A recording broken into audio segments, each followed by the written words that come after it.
પશુઓમાં બીજદાન ક્યારે કરાવવું જોઈએ તેમજ બીજદાન કરાવ્યા બાદ પશુઓની કેવી રીતે કાળજી રાખવી જોઈએ તે અંગે પશુ ચિકિત્સા અધિકારી દ્વારા માહિતી આપવામાં આવી। ભાવનગર સહિત સમગ્ર સૌરાષ્ટ્ર તેમજ ગુજરાત રાજ્યમાં પશુપાલનનો વ્યવસાય હવે દિવસે ને દિવસે વ્યાપક બની રહ્યો છે। તેમાંથી લોકો સારી આવક પણ મેળવી રહ્યા છે તેમજ પશુપાલન વિભાગ દ્વારા પણ અનેક યોજનાઓ અમલમાં મૂકવામાં આવી છે, જેનો લાભ પણ પશુપાલકો લઈ રહ્યા છે। ખાસ કરીને પશુપાલકો માટે કૃત્રિમ બીજદાન યોજના જે સારી ઓલાદના પશુઓ તૈયાર થાય તે માટે અમલમાં મૂકવામાં આવી છે। નમસ્કાર, હું ડૉક્ટર કેસી બલદાણિયા, પશુ ચિકિત્સા અધિકારી, પશુ દવાખાના મહુવા।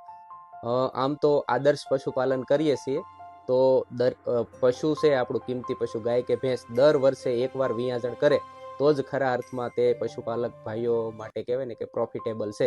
તો આવા સમય દરમિયાન આપણે આપણા પશુઓ જો ગાભ ન રાખતા હોય તો તે માટે કઈ કાળજી રાખવી જોઈએ તેના વિશે આપણે જોઈએ।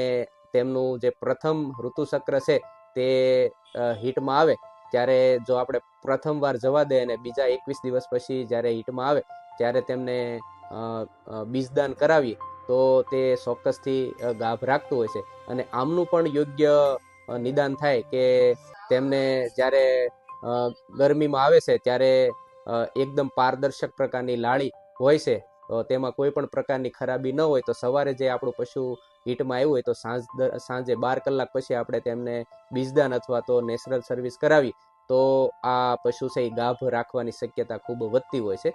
અને ગર્ભ ધારણ કર્યા પછી તેમની તારીખ નોંધી અને 3 મહિના પછી જો આપણે તેમને પશુ ચિકિત્સા અધિકારી કે પશુધન નિરીક્ષક પાસે ચેકઅપ કરાવવું જ જોઈએ, કારણ કે તો જ ખરા અર્થમાં પશુપાલક ભાઈઓ માટે તે ફાયદાકારક છે।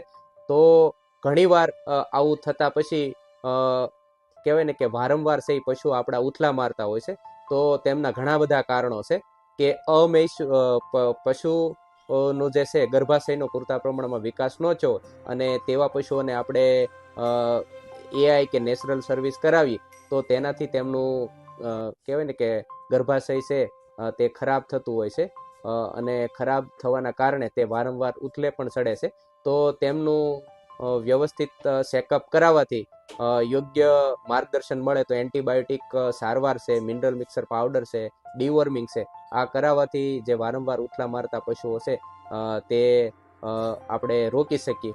પશુ ચિકિત્સા અધિકારીના જણાવ્યા મુજબ આપણે આદર્શ પશુપાલન કરી રહ્યા છીએ તો આપણું કિંમતી પશુ ગાય અથવા ભેંસ દર વર્ષે એકવાર વિયાજણ કરે તો જ ખરા અર્થમાં પશુપાલકોને તેનો ફાયદો થતો હોય છે અને લાભદાયક હોય છે। આવા સમયે આપણા પશુઓ ગાભણ ન રાખતા હોય તો કઈ કઈ બાબતોની કાળજી રાખવી જોઈએ તેમજ બીજદાન સમયે કેવી કાળજી રાખવી જોઈએ તે અંગે માહિતી આપવામાં આવી।